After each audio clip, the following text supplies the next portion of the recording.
ಈ ರಾಹುಲ್ ಗಾಂಧಿ ತರ ಟ್ರಂಪ್ ಏನು ಒದರ್ತಾ ಬಂದಿದ್ರು ಅವರ ಗಂಟಲಿಗೆ ಕೈ ಹಾಕಿ ಸುಳ್ಳು ಹೇಳುವುದಕ್ಕೂ ಒಂದು ಮಿತಿ ಇದೆ, ಸುಳ್ಳು ಹೇಳುವುದಕ್ಕೂ ಒಂದು ಸಾಕ್ಷಿ ಇರಬೇಕು. ಆದರೆ ನೀವು ಸುಳ್ಳನ್ನೇ ಹೇಳ್ತಾ ಸಾಗಿದ್ದೀರಿ, ಇನ್ನಾದ್ರೂ ಸುಳ್ಳನ್ನ ಹೇಳುವುದನ್ನ ನಿಲ್ಲಿಸಿ ಅನ್ನೋ ಹಾಗೆ ವಾರ್ನಿಂಗ್ ಮಾಡಿದ್ದ ಒಂದು ಶಕ್ತಿ ಇದ್ರೆ ಅದು ಪ್ರಧಾನಿ ಮೋದಿ ಅವರಿಗೆ.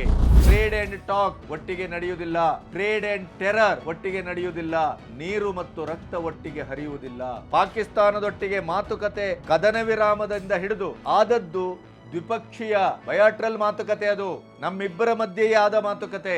ಯಾವುದೇ ಮೂರನೇ ಶಕ್ತಿ, ಮೂರನೇ ವ್ಯಕ್ತಿ, ಮೂರನೇ ದೇಶ ಪಾಲ್ಗೊಂಡಿರ್ಲಿಲ್ಲ, ಪಾಲ್ಗೊಳ್ಳುವುದೂ ಇಲ್ಲ, ಪಾಲ್ಗೊಳ್ಳುವುದು ಬೇಕಾಗಿಯೂ ಇಲ್ಲ. ನಮಗೆ ನಿಮ್ಮ ಈ ಹಸಿ ಹಸಿ ಸುಳ್ಳನ್ನ ಇನ್ನಾದ್ರೂ ನಿಲ್ಲಿಸಿ ಅನ್ನುವ ರೀತಿಯಲ್ಲಿ ತಪರಾಕಿ ಹೊಡೆದಾಗ ಮಾತಾಡಿ. ಯಾವುದೇ ಕಾರಣಕ್ಕೂ ಅಲ್ಲಿ ನಮ್ಮ ಮೇಲೆ ದಾಳಿ ಆಗ್ಲಿಕ್ಕಿದೆ ಅಂತ ವ್ಯಾನ್ ಅವರು ಹೇಳ್ತಾರೆ. ನಾವು ಅದಕ್ಕೆ ಪ್ರತಿ ದಾಳಿಯನ್ನು ಯಾವ ರೀತಿ ಸಂಘಟಿಸ್ತೇವೆ ಅನ್ನೋದನ್ನ ಅವರಿಗೆ ಸ್ಪಷ್ಟವಾಗಿ ಹೇಳಿದ್ದೇವೆ. ಅದರ ಜೊತೆಗೆ ಕದನ ವಿರಾಮದ ಪ್ರಸ್ತಾವವು ಬರಲಿಲ್ಲ, ನಿಮ್ಮ ಟ್ರೇಡು ಗೀಡು ವ್ಯಾಪಾರದ ಪ್ರಸ್ತಾವವು ಬರಲಿಲ್ಲ, ಮೂರನೇ ವ್ಯಕ್ತಿ ಅಥವಾ ದೇಶದ ಯಾವುದೇ ಮಧ್ಯಸ್ಥಿಕೆಯ ಪ್ರಶ್ನೆಯೂ ಬಂದಿರಲಿಲ್ಲ, ಬರುವುದೂ ಇಲ್ಲ, ಬರಕೂಡದು ಅನ್ನೋದನ್ನ ಟ್ರಂಪ್ಗೆ ಕೆನ್ನೆಗೆ ಹೊಡೆದಾಗ ಹೇಳಿದ್ರು ಅಂತ.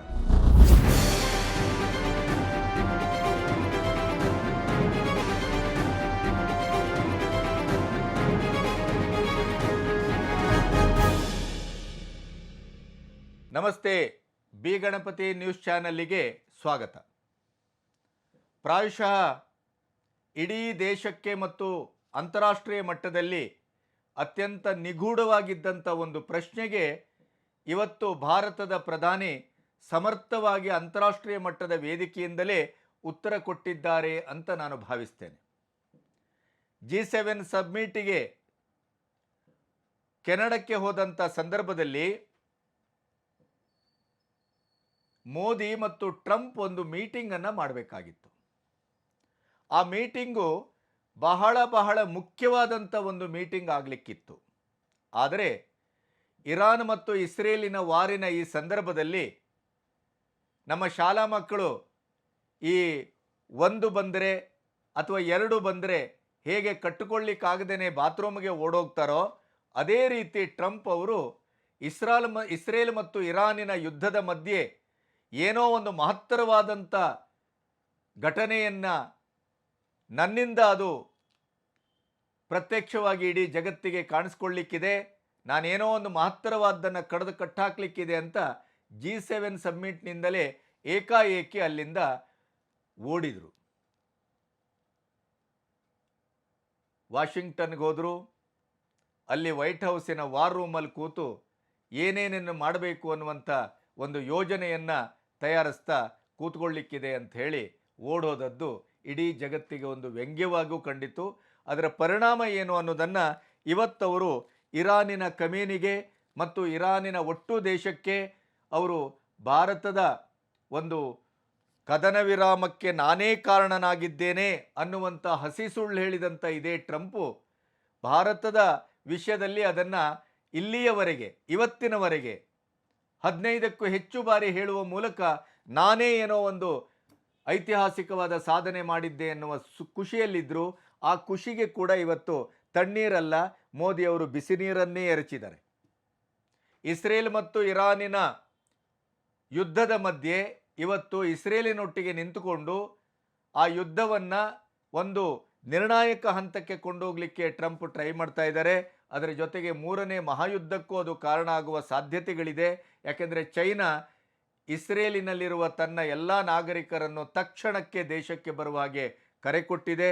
ಮತ್ತು ಕಮೇನಿ ನಾನು ಸತ್ರೂ ಪರವಾಗಿಲ್ಲ, ಯುದ್ಧ ನಿಲ್ಲಿಸುವ ಪ್ರಶ್ನೆನೇ ಇಲ್ಲ, ಮತ್ತು ನಿಮ್ಮ ಗೊಡ್ಡು ಬೆದರಿಕೆಗೆ ಹೆದರುವ ಪ್ರಶ್ನೆನೇ ಇಲ್ಲ ಅಂತ ಈಗಾಗಲೇ ಅವರು ಟ್ರಂಪ್ನ ಮಾತಿಗೆ ಪ್ರತ್ಯುತ್ತರವಾಗಿ ಕೊಟ್ಟು ಆಗಿದೆ.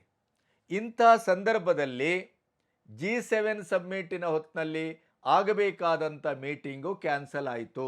ಒಂದು.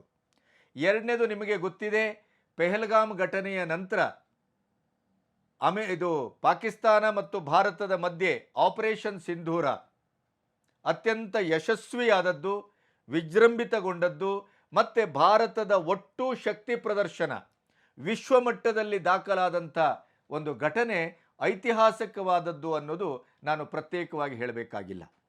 ಪಹಲ್ಗಾಮಿನ ನರಮೇಧ ನಡೆದ ನಂತರ ಟ್ರಂಪ್ ತನ್ನ ಕಂಡೋಲೆನ್ಸನ್ನು ವ್ಯಕ್ತಪಡಿಸಲಿಕ್ಕೆ ನರೇಂದ್ರ ಮೋದಿ ಅವರಿಗೆ ಫೋನ್ ಮಾಡಿದರು.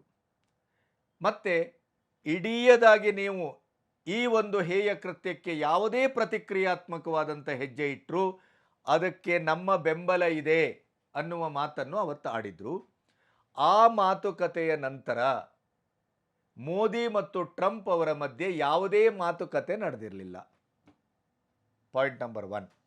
ಇನ್ನೊಂದು, ಏನು ಕದನ ವಿರಾಮ ನಡೆಯಿತು 10ನೇ ತಾರೀಕು, ದಿಢೀರಾಗಿ ಇಡೀಯದಾಗಿ ಇಂಡಿ ಕೂಟ ಮತ್ತು ಕಾಂಗ್ರೆಸ್ಸಿನ ನರೇಟಿವ್ ಏನು ಸೃಷ್ಟಿ ಮಾಡಿದರು, 9ನೇ ತಾರೀಕಿಗೆ ಟ್ರಂಪ್ ಅವರು ಧಮಕಿ ಹಾಕಿದರು, ಟ್ರಂಪ್ ಅವರು ವಾರ್ನ್ ಮಾಡಿದರು, ಮತ್ತು ವ್ಯಾಪಾರವನ್ನು ಮುಂದುವರಿಸಬೇಕು ಅಂತಾದರೆ ನೀವು ಯುದ್ಧವನ್ನು ನಿಲ್ಲಿಸತಕ್ಕದ್ದು ಅಂತ ಹೇಳಿದರು. 56 ಇಂಚಿನ ಮೋದಿ ಟ್ರಂಪ್ ಅವರ ವಾರ್ನಿಂಗಿಗೆ, ಅವರ ಬೆದರಿಕೆಗೆ, ಧಮಕಿಗೆ ಹೆದರಿ ಇಲಿಯಾಗಿ ಕೂತು, ಹುಲಿಯಾದವರು ಇಲಿಯಾಗಿ ಕೂತು ಕದನ ವಿರಾಮವನ್ನು ಮಾಡಿದರು. ಮೋದಿ ಅವರಿಗೆ ಸ್ವಂತಿಕೆ ಇಲ್ಲ, ಮೋದಿ ಅವರು ಏನೇ ಮಾಡೋದಿದ್ರು ಟ್ರಂಪ್ ಅವರ ಹೇಳಿದ್ದನ್ನು ಕೇಳ್ಕೊಂಡು ಮಾಡ್ತಾರೆ, ಈ ಥರ ನರೇಟಿವನ್ನು ಸೃಷ್ಟಿ ಮಾಡಿದರು. ಅದಕ್ಕೆ ಮೋದಿ ಅವರು ಉತ್ತರ ಕೊಡಬೇಕು ಅಂತ ಕಂಡಲ್ಲಿ ಈ ರಾಹುಲ್ ಗಾಂಧಿ ಮತ್ತು ಕಾಂಗ್ರೆಸ್ಸಿನ ಸಂತತಿಯವರು ಹೇಳ್ತಾನೇ ಬಂದರು. ಆದರೆ ಮೋದಿಯವರು ಮಾತಾಡಿಲ್ಲ, ಮೋದಿಯವರು ಮೌನವಾಗಿದ್ದರು. ಮೋದಿಯವರ ಮೌನಕ್ಕೂ ಒಂದು ಅರ್ಥ ಇದೆ, ಮೋದಿಯವರ ಮೌನಕ್ಕೂ ಒಂದು ಕಾಲಕ್ಕಾಗಿ ಕಾಯುವ ಸಂಯಮ ಇದೆ. ಮೋದಿಯವರು ಮೌನ ವಹಿಸಿದ್ದಾರೆ ಅಂತಂದರೆ ಅವರ ಒಂದು ಮುಂದಿನ ಮಾತುಕತೆಗೆ ಒಂದು ವೇದಿಕೆಯನ್ನು ಅವರು ಸರಿಯಾದ ರೀತಿಯಲ್ಲಿ ಸರಿಯಾದ ಹೊತ್ತಿನಲ್ಲಿ ಅದನ್ನು ಸಿದ್ಧಗೊಳಿಸ್ಕೊಳ್ತಾ ಇದ್ದಾರೆ ಅಂತಲೇ ಅರ್ಥ. ಇದನ್ನು ಕಾಂಗ್ರೆಸ್ಸಿಗರು ಯಾವತ್ತೂ ಅರ್ಥ ಮಾಡಿಕೊಂಡಿಲ್ಲ, ಅರ್ಥ ಮಾಡಿಕೊಳ್ಳುವ ಜಾಯಮಾನವೂ ಇಲ್ಲ. ಮೋದಿಯವರು ಅದರ ಬಗ್ಗೆ ಯಾವುದೇ ರೀತಿಯಲ್ಲೂ ಪ್ರತಿಕ್ರಿಯಿಸಿರಲಿಲ್ಲ. ಆದರೆ ವಿದೇಶಾಂಗ ಸಚಿವರು ಮತ್ತು ವಿದೇಶಾಂಗ ಸೆಕ್ರೆಟರಿ ವಿಕ್ರಮ್ ಮಿಸ್ರಿ ಅಥವಾ ಬೇರೆ ಬೇರೆ ರೀತಿಯಲ್ಲಿ ಯಾರ್ಯಾರು ಮಾತಾಡಬೇಕಾಗಿತ್ತು ಅವರೆಲ್ಲರೂ ಕದನ ವಿರಾಮ ಏರ್ಪಟ್ಟಿದ್ದು ಪಾಕಿಸ್ತಾನ ಮತ್ತು ಭಾರತದ ಮಧ್ಯೆ ಮಾತ್ರ. ಇಲ್ಲಿ ಮೂರನೆಯ ವ್ಯಕ್ತಿಯ, ಶಕ್ತಿಯ, ದೇಶದ ಯಾವುದೇ ಇಂಟರ್ಫಿಯರೆನ್ಸ್ ಇರಲಿಲ್ಲ. ಪಾಕಿಸ್ತಾನ ಕಾಲಿಡ್ಕೊಂಡು ಬಂತು, ದೇಹಿ ಅನ್ನಿತು. ಆ ಕಾರಣಕ್ಕಾಗಿ ನಾವು ಕದನಕ್ಕೆ ಅಲ್ಪ ವಿರಾಮವನ್ನು ಹಾಕಿದ್ದೇವೆ, ಪಾಸ್ ಕೊಟ್ಟಿದ್ದೇವೆ ವಿನಃ ಕದನಕ್ಕೆ ಪೂರ್ಣ ವಿರಾಮ ಹಾಕಿಲ್ಲ. ಇದನ್ನು ಬಹಳ ಸ್ಪಷ್ಟವಾಗಿ ಹೇಳ್ತು. ಆದರೆ ಇಂಡಿ ಕೂಟ, ಕಾಂಗ್ರೆಸ್ಸು, ರಾಹುಲ್ ಗಾಂಧಿಯವರು ನಿಂತಲ್ಲಿ ಕುಂತಲ್ಲಿ, ಬಿಹಾರದಲ್ಲಿ, ಕರ್ನಾಟಕದಲ್ಲಿ ಎಲ್ಲ ಕಡೆ ಮೋದಿಯವರು ಇಡೀ ಟ್ರಂಪಿನ ಒಂದು ಕಪಿಮುಷ್ಟಿಯಲ್ಲಿದ್ದಾರೆ ಅನ್ನುವ ರೀತಿಯಲ್ಲಿ ಅದನ್ನು ನರೇಟಿವನ್ನು ಸೃಷ್ಟಿ ಮಾಡ್ತಾ ಬಂದರು. ಅದಕ್ಕೆ ಇವತ್ತು ತಕ್ಕ ಶಾಸ್ತಿಯನ್ನು ಮಾಡಿದ್ದಾರೆ, ತಕ್ಕ ಉತ್ತರವನ್ನು ಕೊಟ್ಟಿದ್ದಾರೆ. 140 ಕೋಟಿ ಭಾರತೀಯರು ಹೆಮ್ಮೆಯಿಂದ ನಮ್ಮ ದೇಶದ ಪ್ರಧಾನಿ ಅಂದರೆ ಹೀಗಿರತಕ್ಕದ್ದು, ಹೀಗಿರಬೇಕು, ಈ ಪ್ರಧಾನಿ ನಮ್ಮ ದೇಶಕ್ಕೆ ಭಾಗ್ಯವಿಧಾತನಾಗಿ ಬಂದಿದ್ದಾನೆ ಅನ್ನೋದನ್ನು ಒಪ್ಪಿಕೊಳ್ಳುವ, ಆ ಸಂಭ್ರಮವನ್ನು ಅನುಭವಿಸುವ ಒಂದು ನೀತಿಯಲ್ಲಿ ಇವತ್ತು ಜಗತ್ತಿನ ಯಾವ ನಾಯಕರೂ ತೋರದೇ ಇದ್ದಂಥ ಒಂದು ಧೀಮಂತಿಕೆಯನ್ನು, ಧಾಷ್ಟ್ಯವನ್ನು ಇಂಥ ಒಂದು ಬೃಹತ್ ದೇಶದ ಪ್ರಧಾನಿಯಾಗಿ ಅನ್ವರ್ಥ ರೀತಿಯಲ್ಲಿ ಇವತ್ತು ಟ್ರಂಪಿಗೆ ಕಪಾಳ ಮೋಕ್ಷ ಮಾಡಿದ್ದನ್ನು ಅದ್ಭುತವಾಗಿ ಇವತ್ತು ವಿಶ್ವದಲ್ಲಿ ಅದು ಚರ್ಚೆ ಆಗ್ತಾ ಇದೆ. ಮತ್ತು ಕದನ ವಿರಾಮಕ್ಕೆ ಟ್ರೇಡನ್ನು ತಂದು, ವ್ಯಾಪಾರವನ್ನು ತಂದು, ನಾನೇ ಪಾಕಿಸ್ತಾನ ಮತ್ತು ಇಂಡಿಯಾದ ಮಧ್ಯೆ, ಭಾರತದ ಮಧ್ಯೆ ಕದನ ವಿರಾಮವನ್ನು ತಂದಿದ್ದೇನೆ, ನಾನೇ ಅದಕ್ಕೆ ಕಾರಣೀಭೂತ ಅಂತ 15ಕ್ಕೂ ಹೆಚ್ಚು ಬಾರಿ ಕುಂತಲ್ಲಿ ನಿಂತಲ್ಲಿ ಹೋದಲ್ಲಿ ಮಾತಾಡಿದಂಥ ಈ ರಾಹುಲ್ ಗಾಂಧಿ ಥರ ಟ್ರಂಪ್ ಏನು ಒದರ್ತಾ ಬಂದಿದ್ರು, ಅವರ ಗಂಟಲಿಗೆ ಕೈ ಹಾಕಿ ಸುಳ್ಳು ಹೇಳುವುದಕ್ಕೂ ಒಂದು ಮಿತಿ ಇದೆ, ಸುಳ್ಳು ಹೇಳುವುದಕ್ಕೂ ಒಂದು ಸಾಕ್ಷಿ ಇರಬೇಕು. ಆದರೆ ನೀವು ಸುಳ್ಳನ್ನೇ ಹೇಳ್ತಾ ಸಾಗಿದ್ದೀರಿ, ಇನ್ನಾದರೂ ಹೇಳುವುದನ್ನು ನಿಲ್ಲಿಸಿ ಅನ್ನೋ ಹಾಗೆ ವಾರ್ನಿಂಗ್ ಮಾಡಿದ್ದ ಒಂದು ಶಕ್ತಿ ಇದ್ದರೆ ಅದು ಪ್ರಧಾನಿ ಮೋದಿಯವರಿಗೆ. ವಿಕ್ರಮ್ ಮಿಸ್ತ್ರಿ ಅವರು ಮಾತಾಡಿದ್ದನ್ನು ಸಂಪೂರ್ಣವಾಗಿ ನಿಮಗೆ ತೋರಿಸ್ತೇವೆ. ಯಾಕೆಂತಂದರೆ ನಿಮಗೊಂದು ಸಾಕ್ಷಿ ಬೇಕಲ್ಲ. ಬೇಕಾದರೆ ಈ ಭಾರತದ ಮೇಲೆ ಯುದ್ಧ ಆಗಲಿ, ಭಾರತದ ಮೇಲೆ ಭಯೋತ್ಪಾದಕರ ದಾಳಿ ಆಗಿರಲಿ, 26/11 ಆಗಲಿ, ಸಂಸತ್ತಿಗೆ ಬಾಂಬ್ ಹಾಕಲಿ, ಏನು ಬೇಕಾದರೂ ಮಾಡಲಿ, ನಿಮಗೆ ಅದರ ಪ್ರತಿಕ್ರಿಯೆ ಪರಿಣಾಮದ ಅಗತ್ಯವೇ ಇಲ್ಲ. ಈ ಇಂಡಿ ಕೂಟಕ್ಕೆ, ಕಾಂಗ್ರೆಸ್ಸಿಗೆ ಅವ್ರು ಕೇಳೋದು ಒಂದೇ, ಸಾಕ್ಷಿ ಕೊಡಿ, ಸಾಕ್ಷಿ ಕೊಡಿ, ಸಾಕ್ಷಿ ಕೊಡಿ. ಸಾಕ್ಷಿಭೂತಗಳು ಇವರು. ಆದ್ದರಿಂದಲೇ ವಿಕ್ರಮ್ ಮಿಸ್ತ್ರಿ ಅವರು ಮಾತಾಡಿದ್ದನ್ನು ನಿಮ್ಮೆದುರು ಜಗತ್ತು ಇಡ್ತಾ ಇದೆ, ನಾವು ಇಡ್ತಾ ಇದ್ದೇವೆ, ಎಲ್ಲ ಮಾಧ್ಯಮವೂ ಇಡ್ತಾ ಇದೆ. ಯಾಕೆ ಅಂತಂದರೆ ನಿಜವಾಗಿಯೂ ಇವತ್ತು ನಡೆದಂಥ ಒಂದು ಚಾರಿತ್ರಿಕ ಸನ್ನಿವೇಶ ಯಾವುದು, ಅದರ ಸಂಪೂರ್ಣ ವಿವರವನ್ನು ನಿಮ್ಮೆದುರಿಡ್ತೇನೆ.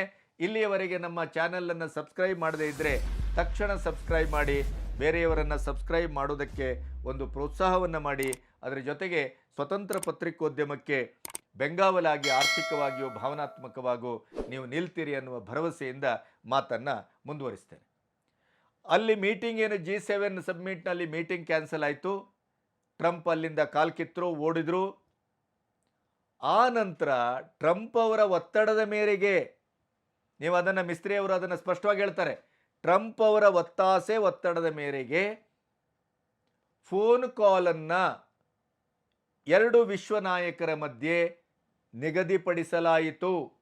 35-40 ನಿಮಿಷದ ಈ ಮಾತುಕತೆಯಲ್ಲಿ ಭಾರತದ ಪ್ರಧಾನಿ ಟ್ರಂಪ್ ಅವರು ಮೈ ಮುಟ್ಟುಕೊಳ್ಳುವ ಹಾಗೆ, ಇನ್ನು ಯಾವುದೇ ಕಾರಣಕ್ಕೂ ಭಾರತದ ವಿಷಯದಲ್ಲಿ ಸುಳ್ಳು ಹೇಳುವುದಾಗಲಿ, ಆಟ ಆಡುವುದಾಗಲಿ, ಪೊಲಿಟಿಕಲ್ ಟ್ರ್ಯಾಪ್ ಮಾಡೋದಾಗಲಿ ಏನನ್ನೂ ಮಾಡಕೂಡದು, ಮಾಡುವುದಿದ್ದರೆ 10 ಸಾರಿ ಯೋಚನೆ ಮಾಡಬೇಕು ಅನ್ನುವ ರೀತಿಯಲ್ಲಿ ಬೆವರಿಳಿಸುವ ಕೆಲಸವನ್ನು ಅದೇ ಫೋನ್ ಕಾಲ್ನಲ್ಲಿ ಮೋದಿಯವರು ಮಾಡಿದರು.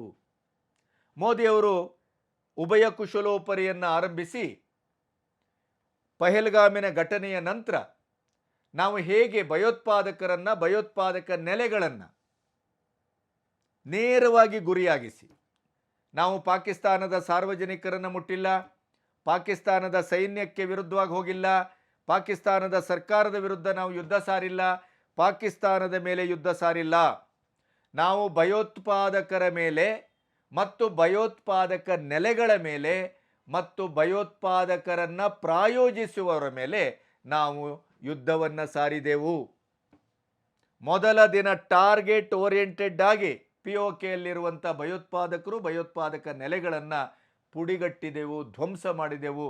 ಯಾವ್ಯಾವ ರೀತಿ ನಾವು ಕಾರ್ಯಾಚರಣೆ ಮಾಡಿದೆವು ಅನ್ನೋದನ್ನು ಸ್ಪಷ್ಟವಾಗಿ ಅವರಿಗೆ ವಿವರಿಸ್ತಾ ಬಂದರು. ಯಾಕೆಂದರೆ ಎರಡು ದೇಶದ ಮಹಾನಾಯಕರು ತಮ್ಮ ತಮ್ಮ ದೇಶದ ವಿಷಯದಲ್ಲಿ ಅಥವಾ ಅಂತಾರಾಷ್ಟ್ರೀಯ ಮಟ್ಟದಲ್ಲಿ ಅದು ಬಿಂಬಿತ ಆಗುವ ವಿಷಯಗಳಲ್ಲಿ ನಾವು ಏನೇನು ಮಾಡಿದ್ದೇವೆ ಅಂತ ಹೇಳಿಕೊಳ್ಳುವಂಥದ್ದು ಅದೊಂದು ರೂಢಿ. ಈಗ ಇರಾನ್ ಮತ್ತು ಇಸ್ರೇಲ್ನ ವಿಷಯದಲ್ಲೂ ನೇತನ್ಯಾಹು ಫೋನ್ ಮಾಡಿದರು, ಮೋದಿಯವರ ಹತ್ರ ಮಾತಾಡಿದರು, ಯಾವ್ಯಾವ ರೀತಿಯಲ್ಲಿ ನಾವು ಕಾರ್ಯಾಚರಣೆ ಮಾಡ್ತಾ ಇದ್ದೇವೆ, ಅದರ ಒಟ್ಟು ಡೆವಲಪ್ಮೆಂಟ್ ಏನು ಅನ್ನೋದನ್ನು ಹೇಳಿದ್ದನ್ನು ನಾವು ವಿಡಿಯೋದಲ್ಲಿ ನಿಮಗೆ ಹೇಳಿದ್ದೇವೆ. ಇಂಥ ಸಂದರ್ಭದಲ್ಲಿ ಅವ್ರು ಹೇಳಿದರು, ನಾವು ಪಾಕಿಸ್ತಾನದ ಮೇಲೆ ವಾರ್ ಮಾಡಲಿಕ್ಕೆ ಹೋಗಿಲ್ಲ, ಆದರೆ ಭಯೋತ್ಪಾದಕರನ್ನು, ಭಯೋತ್ಪಾದಕ ನೆಲೆಗಳನ್ನು ನಾವು ಯಾವಾಗ ಧ್ವಂಸ ಮಾಡಿದೆವೋ ಆವಾಗ ಪಾಕಿಸ್ತಾನದ ಸೈನ್ಯವೇ, ಯಾಕೆಂತಂದರೆ ಪಾಕಿಸ್ತಾನದ ಸೈನ್ಯದ ಕಮಾಂಡರ್ಗಳು ಪಹಲ್ಗಾಮಿನ ಘಟನೆಯ ಇಡೀಯದಾದಂಥ ಸಂಚು ರೂಪಣೆಯಲ್ಲಿ ಮತ್ತು ಭಾಗಿಯಾಗುವಿಕೆಯಲ್ಲಿ ಅವರು ಮೊದಲ ಹಂತದಲ್ಲಿ ಇದ್ದರು ಅನ್ನೋದನ್ನು ನಾವು ಸಾಕ್ಷಿ ಸಮೇತ ಅದನ್ನು ಪ್ರೂವ್ ಮಾಡಿದ್ದೇವೆ. ಆದರೂ ಕೂಡ ನಾವು ಪಾಕಿಸ್ತಾನದ ಮೇಲೆ ಯುದ್ಧ ಸಾರಿರಲಿಲ್ಲ. ಆದರೆ ಅವರಾಗೆ ನಾವೇ ಭಯೋತ್ಪಾದಕರ ಪ್ರಾಯೋಜಕರು.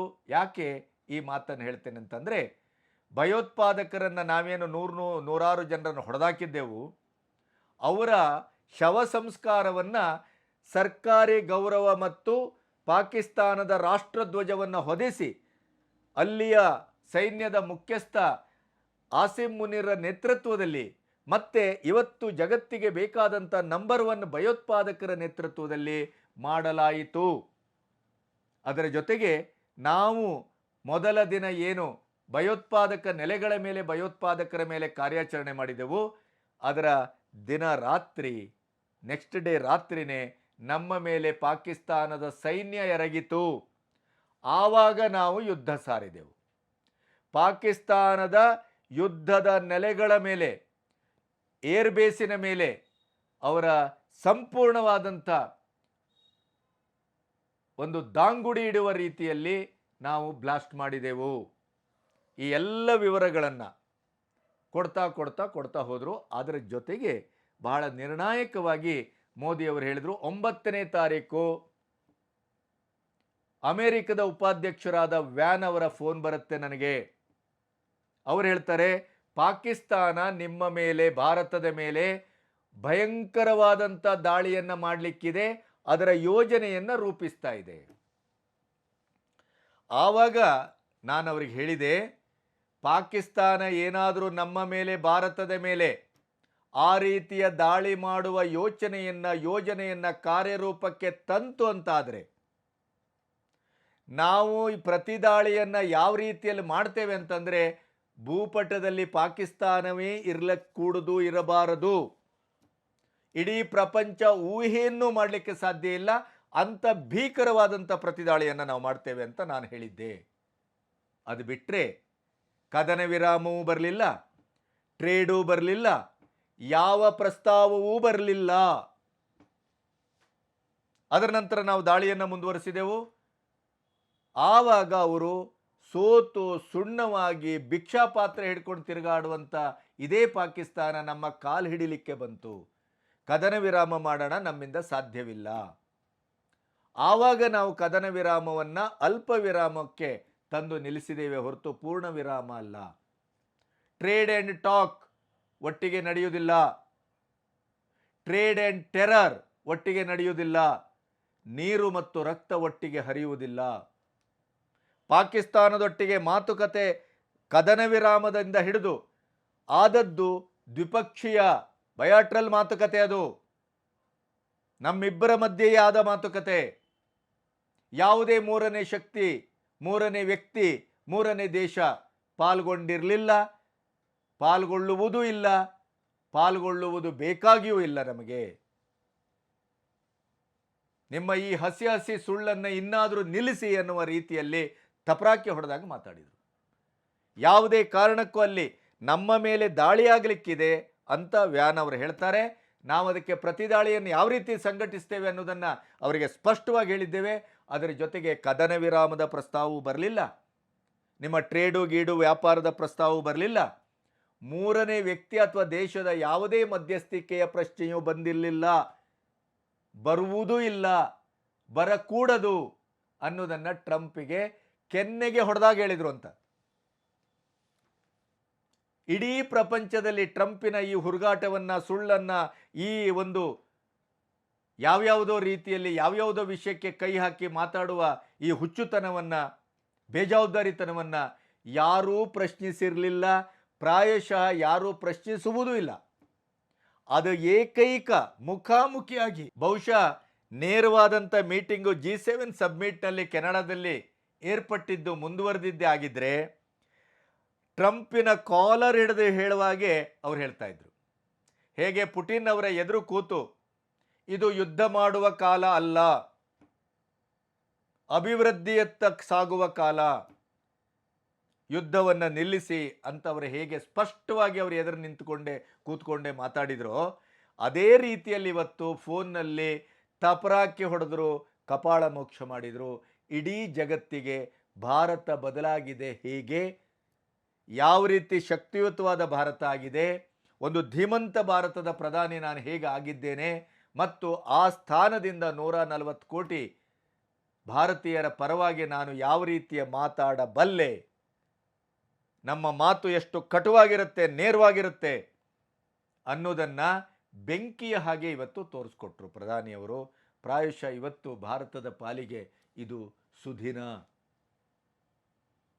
ವಿಕಸಿತ ಭಾರತದ ಒಂದು ನಾಗಾಲೋಟದ ಸಾಕ್ಷಿ ಪ್ರಜ್ಞೆ, ಬದಲಾದ ಭಾರತದ ಒಂದು ದಿವ್ಯ ರೂಪದ ಇವತ್ತು ಅಥವಾ ವಿಶ್ವರೂಪದ ಪ್ರದರ್ಶನ ಇದು.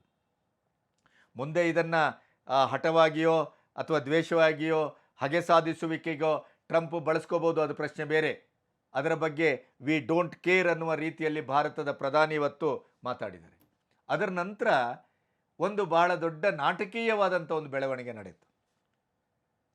ನಿಮಗೆ ಇತ್ತೀಚೆಗೆ ಗಮನಿಸಿದ್ದರೆ ಇದೇ ಜೂನ್ 14 ಸೇನಾ ದಿವಸಕ್ಕೆ ಭಾರತದ ಒಂದು ವಿರೋಧ ಇದ್ದಾಗಲೂ ಕೂಡ ಭಯೋತ್ಪಾದಕತೆಯ ನಿರ್ಮೂಲನೆಯಲ್ಲಿ ಭಾರತದ ಪರವಾಗಿ ನಾವು ನಿಲ್ತೇವೆ ಅಂತ ಹೇಳಿದೆ ಇದೇ ಟ್ರಂಪು. ಇದೇ ಆಪರೇಷನ್ ಸಿಂಧೂರದ ನಂತರ ಅಮೆರಿಕದ ಸೇನಾ ಮುಖ್ಯಸ್ಥರು ಏನು ಹೇಳಿದರು, ಭಾರತದ ನಂಟಿಗೋಸ್ಕರ, ಭಾರತದ ಗೆಳೆತನಕ್ಕೋಸ್ಕರ ನಾವು ಪಾಕಿಸ್ತಾನದ ವಿಶ್ವಾಸವನ್ನ ಸ್ನೇಹವನ್ನ ಬಿಡಲಿಕ್ಕೆ ಸಾಧ್ಯವೇ ಇಲ್ಲ. ವಿಶ್ವದ ಭಯೋತ್ಪಾದಕ ನಿರ್ಮೂಲನೆಯಲ್ಲಿ ನಮ್ಮೊಟ್ಟಿಗೆ ಪಾಕಿಸ್ತಾನ ಸರಿಸಮಾನವಾಗಿ ಸಾಗ್ತಾ ಇದೆ. ನಾವು ಪಾಕಿಸ್ತಾನದೊಟ್ಟಿಗೆ ಭದ್ರವಾಗಿ ನಿಂತಿದ್ದೇವೆ. ಯಾಕೆಂತಂದ್ರೆ ಅವರ ಅಣುದಾಸ್ತಾನಿದೆ ಅಲ್ಲಿ. ಯಾರ್ಖಾನ್ ಏರ್ ಬೇಸನ್ನು ಹೊಡೆದ ತಕ್ಷಣ ಹೇಗೆ ಬಂದು ನಿಂತಿತ್ತು ಅಮೆರಿಕದ ವಿಮಾನ? ಯಾಕೆಂತಂದ್ರೆ ಅವರ ಅಣು ದಾಸ್ತಾನಿಗೆ ಹೊಡೆದಿದೆ ಭಾರತ. ವಿಕಿರಣವೂ ಹೊರಸೂಸ್ತಾ ಇದೆ ಅನ್ನೋದ್ರ ಬಗ್ಗೆ ಇಂಟರ್ನ್ಯಾಷನಲ್ ಅಂತಾರಾಷ್ಟ್ರೀಯ ತಜ್ಞರೇ ಹೇಳ್ತಾ ಇದ್ದಾರೆ. ಇಂಥ ಒಂದು ದರಿದ್ರ ಮತ್ತು ಇಂಥ ಗೋಮುಖ ವ್ಯಾಘ್ರ ಈ ಅಮೆರಿಕದ ಸೇನಾ ಮುಖ್ಯಸ್ಥ ಹೇಳ್ತಾರೆ, ನಾವು ಪಾಕಿಸ್ತಾನದವನ್ನ ಬಿಡುವ ಪ್ರಶ್ನೆನೇ ಇಲ್ಲ. ಭಯೋತ್ಪಾದಕತೆಯ ನಿರ್ಮೂಲನೆಯಲ್ಲಿ ಪಾಕಿಸ್ತಾನದ ಪಾತ್ರ ಬಹಳ ದೊಡ್ಡದಂತೆ. ಈ ಥರ ಮಾತನಾಡುವ ಮೂಲಕ ಭಾರತಕ್ಕೆ ಪರ್ಯಾಯವಾಗಿ ತಾನೇನು ಅನ್ನುವುದನ್ನು ಅವರು ಬಿಚ್ಚಿ ತೋರಿಸಿದ್ರು. ಅದರ ನಂತರ ಇದರ ಒಳಮರ್ಮ ಏನು, ಹೊರಮರ್ಮ ಏನು, ಮತ್ತು ಮುಖವಾಡ ಏನು, ಕೇವಲ ಔರಂಗಜೇಬನಾಗಿ ಅಪ್ಪಿಕೊಳ್ಳುವುದು, ಅಲ್ಲಿ ಮೋದಿಯವರನ್ನು ಮುಗಿಸಲಿಕ್ಕೆ ರಣತಂತ್ರವನ್ನು ರೂಪಿಸುವಂಥ ಈ ಟ್ರಂಪಿನ ಮುಖವಾಡವನ್ನು ಇವತ್ತು ಮೋದಿಯವರು ಸ್ಪಷ್ಟವಾಗಿ ಕಳಚಿ ಬಿಸಾಡಿದರು ವಿಶ್ವದ ಎದುರು. ಅದರ ಜೊತೆಗೆ ಇವರು 14ನೇ ತಾರೀಕಿನ ಸೇನಾ ದಿನಕ್ಕೆ ಆಸಿಮ್ ಮುನೀರ್ ಅಂತ ಭಯೋತ್ಪಾದಕನನ್ನು ಕರೆದರು. ಅದಕ್ಕೆ ಭಾರತ ಪ್ರತಿಭಟನೆ ಮಾಡಿತು. ಇಲ್ಲ, ನಾವು ಕರೆಯಲಿಲ್ಲ. ಇವತ್ತು ಅವರೊಟ್ಟಿಗೆ ಒಂದು ಮೀಟಿಂಗ್ ಇಟ್ಕೊಂಡಿದ್ರು, ಲಂಚ್ ಮೀಟಿಂಗ್, ಊಟ. ಯಾರೊಟ್ಟಿಗೆ?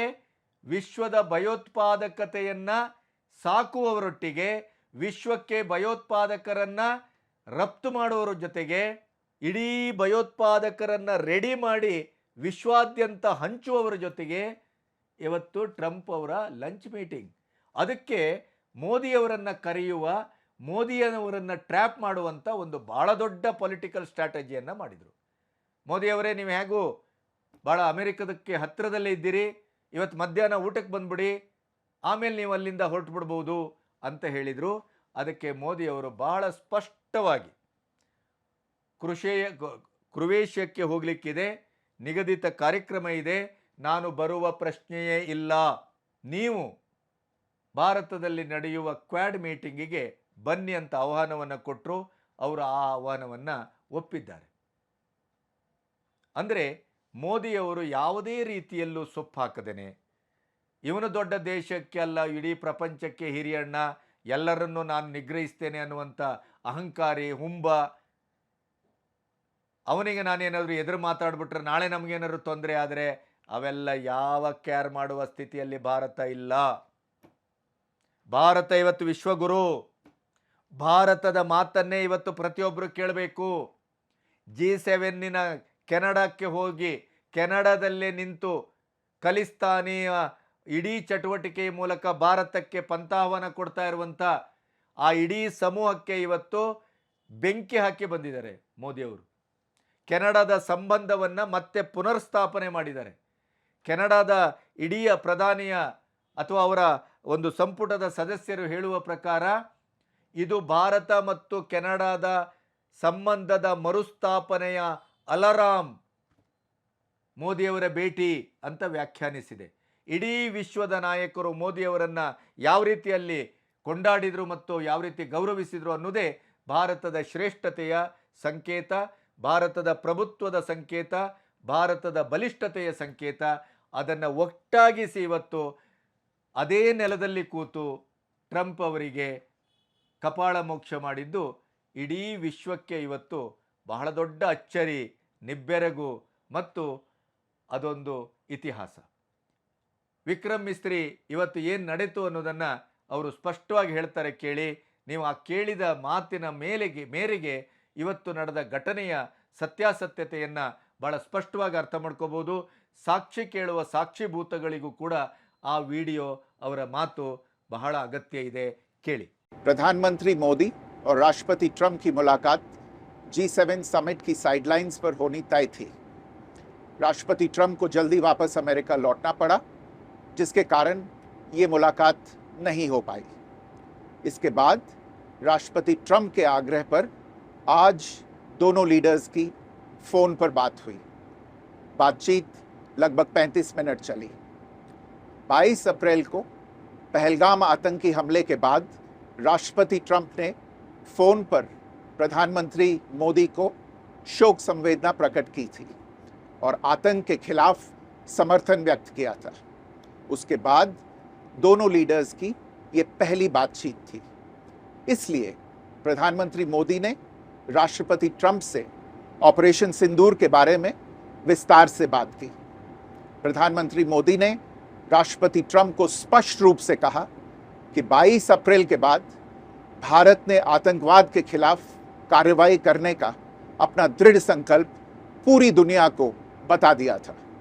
प्रधानमंत्री मोदी ने कहा कि 6-7 मई की रात को भारत ने पाकिस्तान और पाकिस्तान ऑक्यूपाइड कश्मीर में सिर्फ आतंकी ठिकानों को ही निशाना बनाया था। भारत के एक्शन बहुत ही मेजर्ड, प्रिसाइस और नॉन एस्केलेटरी थे। साथ ही भारत ने यह भी स्पष्ट कर दिया था कि पाकिस्तान की गोली का जवाब भारत गोले से देगा। 9 मई की रात को उपराष्ट्रपति वैंस ने प्रधानमंत्री मोदी को फोन किया था। उपराष्ट्रपति वैंस ने कहा था कि पाकिस्तान भारत पर बड़ा हमला कर सकता है।